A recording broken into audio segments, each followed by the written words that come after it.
Yeah, yeah, yeah, yeah. Boy, check 1, 2, 3. Yeah, yeah. Mic check 1, 2, 3. Final countdown, no time to breathe. Get your mind ready, your rhymes better be on to the teeth to be defeated by he. The one they call the GOAT, checkmate on the beat.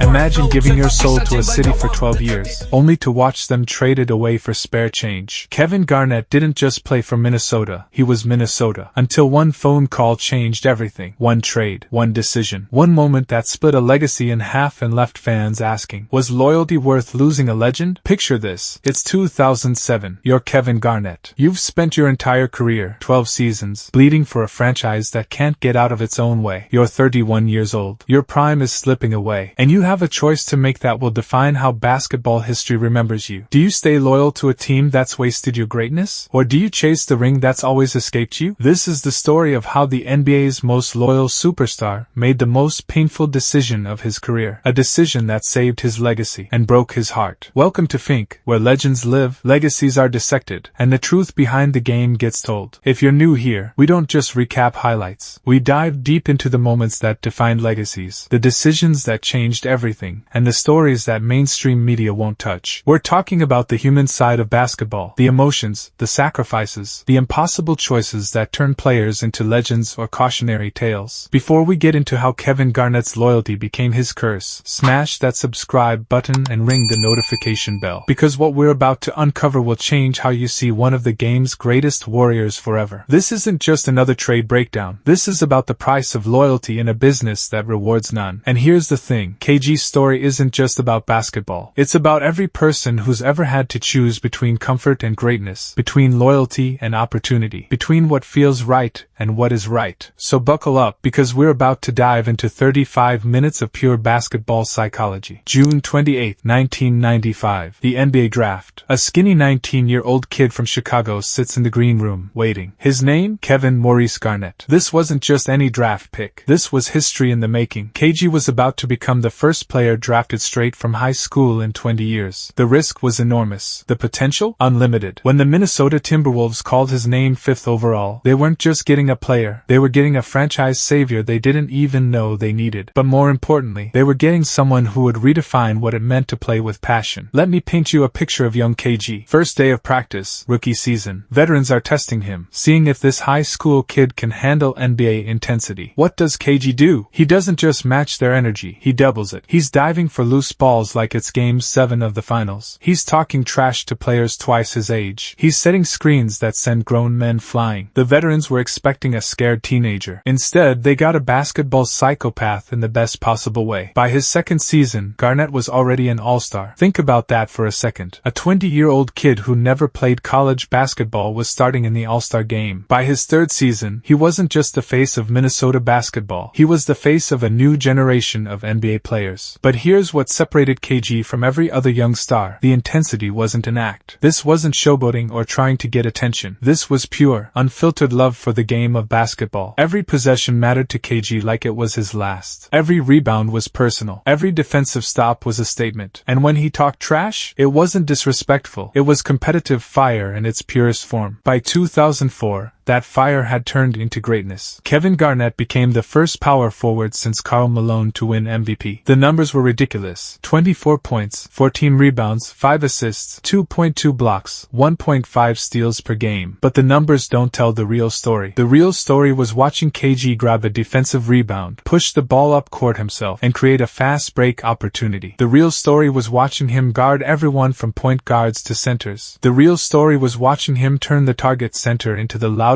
building in the NBA. That 2004 season, the Timberwolves made it to the Western Conference Finals for the first time in franchise history. They took the Lakers, the eventual champions, to 6 games. For a brief moment, it looked like Minnesota was about to become a basketball dynasty. KG averaged 24 points, 14 rebounds, and 5 assists in those playoffs. He was playing like a man possessed. He was playing like someone who knew this might be his only chance. He was right. For most superstars, loyalty is a luxury. For Kevin Garnett, Garnett, it became a prison. Think about the landscape of the NBA in the mid-2000s. Shaquille O'Neal was demanding trades when things got tough. Kobe Bryant was publicly asking to be traded from the Lakers. Vince Carter forced his way out of Toronto. Ray Allen would eventually ask out of Seattle, but not KG. While other superstars were constantly threatening to leave, Kevin Garnett was signing extensions. 6-year deal in 1997, another massive contract in 2003. Each signature wasn't just about money, it was KG telling Minnesota, "I believe in this. I believe in us. I believe we can build something special here." But here's the thing about loyalty in professional sports. It only works if both sides are committed to winning. The 2004 Western Conference Finals run should have been the beginning of something beautiful. Instead, it was the peak of something that was already falling apart. Sam Cassell, KG's veteran leader and floor general, suffered a back injury that basically ended his effectiveness. Latrell Sprewell, the team's second-best scorer, was aging and became more concerned with his next contract than winning games. The supporting cast that had overachieved in 2004, they couldn't sustain that level of play. But the real problem wasn't the players getting older or injured. The real problem was the front office's complete inability to build around their superstar. Let me break down the Timberwolves' draft history during KG's prime years. 2005, they traded their first-round pick. 2006, they drafted Randy Foye, who was a decent player but not someone who could help KG win a championship. 2007, they drafted Corey Brewer in the lottery, a defensive specialist who couldn't shoot. Meanwhile, teams like San Antonio were drafting Tony Parker and Manu Ginobili. Miami was acquiring Shaquille O'Neal. Detroit was building a championship-level defense around multiple All-Stars. And Minnesota? Minnesota was hoping that KG's individual brilliance could overcome organizational incompetence. Season after season, KG watched his championship window closing. The 2005 Timberwolves missed the playoffs entirely. The 2006 team was mediocre. By 2007, they were one of the worst teams in the league despite having a future Hall of Famer putting up monster numbers. But here's what made KG's situation so heartbreaking. He never publicly complained, never demanded a trade, never threw his teammates or coaches under the bus. In every interview, KG said the same thing. "I want to win here. I want to bring a championship to Minnesota. These fans deserve it." The loyalty was admirable. It was also destroying his legacy. Think about it from KG's perspective. You're 30 years old. You're still in your prime. You're putting up 22 points, 12 rebounds, 4 assists, 1.7 blocks, and 1.4 steals per game. You're playing elite defense. You're doing everything a superstar is supposed to do. And your team is winning 32 games. 32 games. With Kevin Garnett in his prime, the whispers were getting louder around the league. Not from KG, never from KG, but from everyone else. Media members were saying he needed to leave. Former players were questioning his loyalty. Fans of other teams were calling him a loser who couldn't win when it mattered. But the worst part, deep down, KG knew they were right. Not about being a loser. KG was never a loser, but about needing to leave. He knew that staying in Minnesota meant accepting that his career would be defined by individual greatness and team failure. The question wasn't whether KG should leave Minnesota. The question was whether he had the courage to break his own heart to save his legacy. Hold up.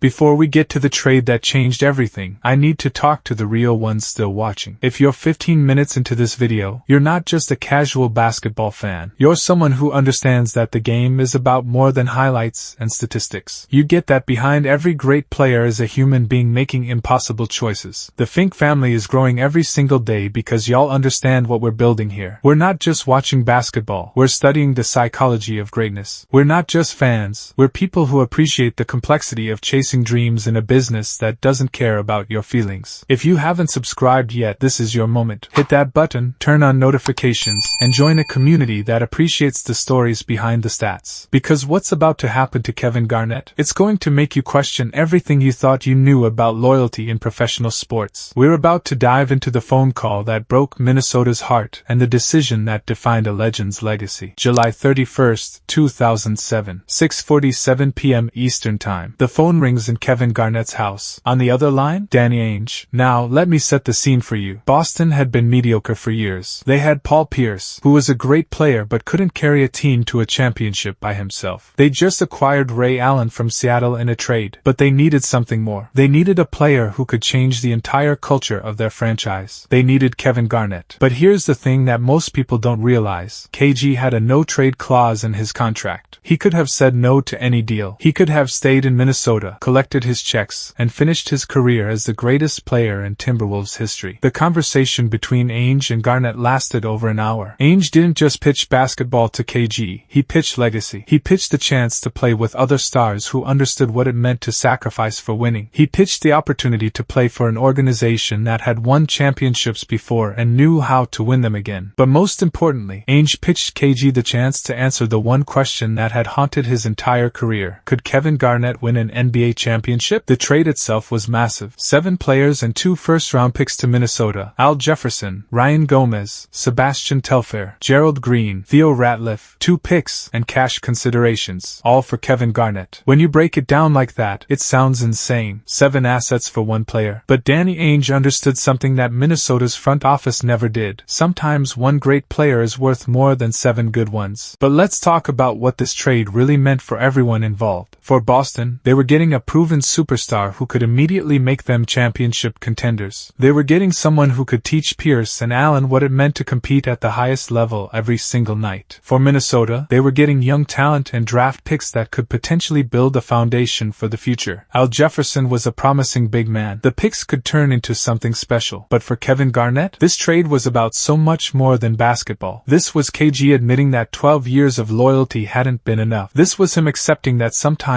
the most loyal thing you can do is know when to leave. This was him choosing his legacy over his comfort zone. The moment KG said yes to Boston, he was saying goodbye to everything he'd built in Minnesota. The relationships with fans, the identity as Minnesota's basketball savior, the dream of bringing the first major professional sports championship to the Twin Cities. He was trading all of that for one shot at the ring that had always escaped him. The announcement hit the basketball world like an earthquake. Kevin Garnett, Mr. Minnesota, the most loyal superstar in the NBA, was leaving. Some fans understood. They knew KG had given everything to Minnesota and deserved a chance to chase a championship. Others felt betrayed. How could he abandon the city that drafted him? How could he give up on the franchise that had believed in him? The truth was complicated. KG wasn't abandoning Minnesota. He was accepting that Minnesota had already abandoned him. September 2007. Kevin Garnett walks into the Celtics practice facility for the first time wearing green and white. Different city, different uniform, different expectations, same fire. But something was different about this fire. For the first time in his career, KG wasn't carrying the entire weight of a franchise on his shoulders. He wasn't the only star. He wasn't the only one who cared about winning. Paul Pierce was a proven scorer who had been waiting his entire career for help. Ray Allen was one of the greatest shooters in NBA history who understood what it meant to sacrifice for a championship. And Doc Rivers? He was a coach who specialized in managing egos and getting stars to buy into team concepts. The chemistry was immediate. These weren't 3 guys trying to coexist. These were 3 champions in waiting who finally had the pieces they needed to compete. But let's talk about what made this Boston team special. It wasn't just talent, it was urgency. Pierce was 29 years old and had never been past the Eastern Conference Finals. Allen was 32 and had never won a championship. KG was 31 and was running out of time to prove he could win when it mattered most. They all understood that this might be their only chance. There was no, "we'll figure it out next year" mentality. This was championship or bust from day one. The 2007 to 2008 season was magical. The Celtics went 66-16, the best record in the NBA. They had the number 1 defense in the league, led by KG's defensive genius. They had the perfect blend of veteran leadership and championship hunger. KG won Defensive Player of the Year that season, but the award didn't tell the whole story. He was playing the most complete basketball of his career. Offensively, he was still putting up 18 points and 9 rebounds per game, but defensively, he was a one-man wrecking crew. KG could guard centers in the post, then switch on to point guards on the perimeter. He could protect the rim, then chase shooters off the three-point line. He turned the Celtics into a defensive machine that suffocated opponents. But regular season success in Boston means nothing without championships. Banner 17 was the only thing that mattered. The playoffs were different. KG was different. He wasn't just playing for individual success anymore. He was playing for Pierce, for Allen, for a city that had been waiting 22 years for another championship. First round against Atlanta, the Celtics swept, but KG was treating every game like Game 7 of the finals. He was diving for loose balls, screaming at teammates, playing with an intensity that even scared his own coaches. Second round against Cleveland, LeBron James and the Cavaliers took Boston to 7 games. This was where champions are made or broken. In Game 7, KG had 13 points and 13 rebounds, but more importantly, he held the Cavaliers to 92 points in a closeout game. game, Eastern Conference Finals against Detroit. The Pistons were supposed to be the more experienced, more physical team. Instead, KG and the Celtics dominated them in 6 games. KG averaged 20 points and 11 rebounds in that series, playing like a man who refused to let his championship window close. And then came the finals. Lakers versus Celtics. Kobe versus the Big Three. Hollywood glamour versus Boston grit. This was the series that would define Kevin Garnett's legacy. Everything he'd worked for, everything he'd sacrificed, everything he dreamed about came down to 7 games against Kobe Bryant and the Lakers. Game 1, Boston won by 39 points. KG had 24 points and 13 rebounds, dominating Pau Gasol in the post. Game 2, the Lakers bounced back, but KG kept Boston competitive with 12 points and 16 rebounds. Game 3, in Los Angeles, KG struggled offensively but played elite defense in a close loss. Game 4, the defining game of the series. KG had 16 points and 11 rebounds in a crucial road victory. Game 5, back in Boston, the Lakers forced a Game 6 with a dominant performance. Game 6, June 17, 2008, the night that changed everything. The Celtics closed out the Lakers at home, winning 131-92. KG finished with 26 points and 14 rebounds, playing like the superstar he'd always been but now with the supporting cast he'd always needed. When that final buzzer sounded, Kevin Garnett fell to his knees at center court and screamed those 3 words that became legendary. Anything is possible. 13 years after being drafted, 12 years in Minnesota, 1 trade, 1 championship. Champions write history, but history isn't always complete. In Boston, KG became an instant legend. His jersey number 5 would eventually hang from the rafters at TD Garden. His name would forever be linked with Pierce and Allen as the Big Three that brought Banner 17 to Boston. He was a champion, a winner, a player who had finally proven he could perform when it mattered most. But in Minnesota,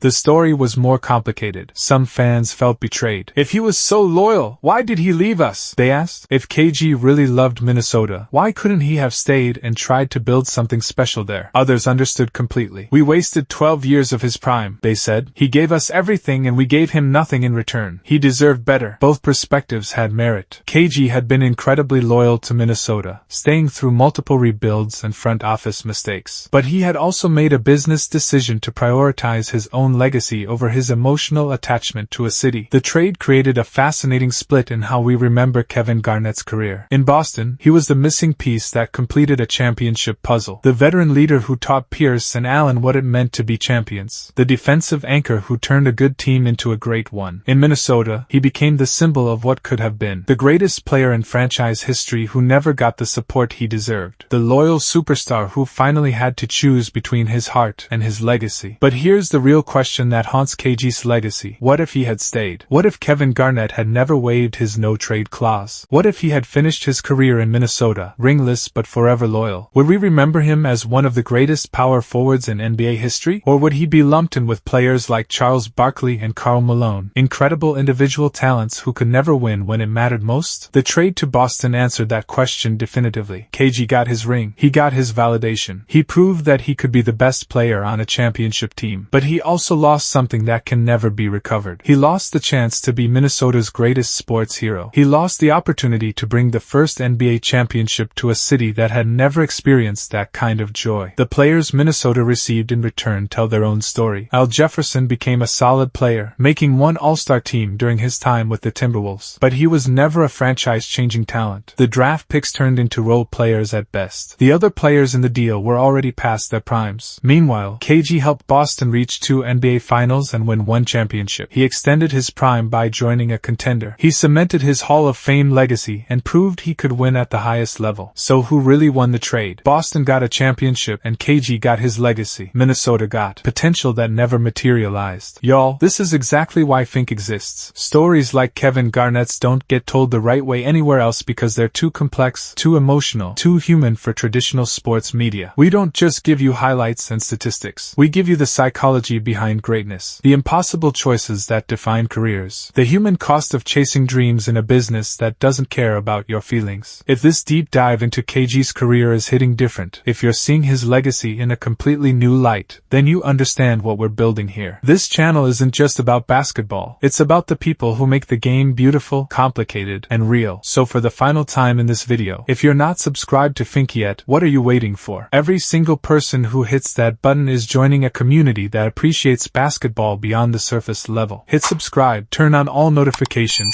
and be part of the family that understands that the greatest stories in sports are always about more than just sports. Now, let's talk about how Kevin Garnett's story really ends and what it means for how we judge loyalty in professional athletics. The championship in Boston wasn't the end of KG's story. It was the validation that allowed him to write the rest of it on his own terms. In 2013, KG and Paul Pierce were traded together to the Brooklyn Nets. It was supposed to be one last shot at glory, one final chance to prove that age was just a number. The Nets had assembled what looked like a super team on paper: KG, Pierce, Darren Williams, Joe Johnson, and Brook Lopez. It didn't work. Father Time is undefeated in sports, and even KG's legendary intensity couldn't overcome the inevitable decline that comes with age. The Brooklyn experiment was a failure, lasting just one disappointing season. But that's not how Kevin Garnett's story ends. In 2015, KG made the decision that completed his career arc. He came home to Minnesota, not as the young warrior who had left 8 years earlier, but as a championship veteran with nothing left to prove and everything to teach. That final season in Minnesota was poetry in motion. KG mentoring young players like Karl-Anthony Towns and Andrew Wiggins, teaching them not just how to play basketball, but how to approach the game with the intensity and respect it deserves. The circle was complete. The loyal son had returned home, not as a failure who couldn't win elsewhere, but as a champion who had conquered his demons and was ready to pass on his wisdom. When KG announced his retirement after the 2016 season, both cities claimed him as their own. Boston retired his jersey first, honoring him as one of the architects of their 2008 championship. Minnesota followed, celebrating him as the greatest player in franchise history. The Basketball Hall of Fame enshrined him in 2020, recognizing not just his individual achievements, but his impact on how the game is played. KG changed what we expected from power forwards: the defensive versatility, the emotional intensity, the leadership by example. But his real legacy goes beyond basketball. Kevin Garnett proved that loyalty and ambition don't have to be mutually exclusive. That sometimes the most loyal thing you can do is know when it's time to leave. That greatness requires not just talent and work ethic, but the courage to make painful decisions. The trade that changed everything didn't steal Kevin Garnett's legacy. It completed it. KG's story teaches us that loyalty is complicated. That doing right by yourself sometimes means disappointing others. That the difference between being remembered as great and being remembered as one of the greatest often comes down to a single decision. If Kevin Garnett had stayed in Minnesota his entire career, he would have been beloved by Timberwolves fans forever. He would have been the most loyal superstar in NBA history. But he also would have been incomplete as a competitor. Instead, he chose to chase greatness. He chose to prioritize winning over comfort. He chose to risk his reputation for a chance at immortality. And it worked. Kevin Garnett is remembered today not just as one of the most intense competitors in NBA history, but as a champion who proved that individual greatness can translate to team success when surrounded by the right people and organization. That's the lesson of KG's career. That's the story of the trade that changed everything. That's another deep dive here on FYNK Official, where we tell the stories that matter. If this breakdown changed how you see Kevin Garnett's legacy, drop a comment and let me know. Are you Team Minnesota loyalty or Team Boston championship? Was the trade the best decision of his career or the most painful? Don't forget to like this video if it gave you a new perspective. Share it with someone who needs to understand the complexity of professional sports. And remember, we're building something special here with every single video. Next week, we're diving into another legend whose single decision changed the course of basketball history. You won't want to miss it. Until then, keep studying the game, keep appreciating the human stories behind the highlights, and remember, sometimes the hardest choices lead to the greatest legacies. Mic check 1 2 3, final countdown, no time to breathe.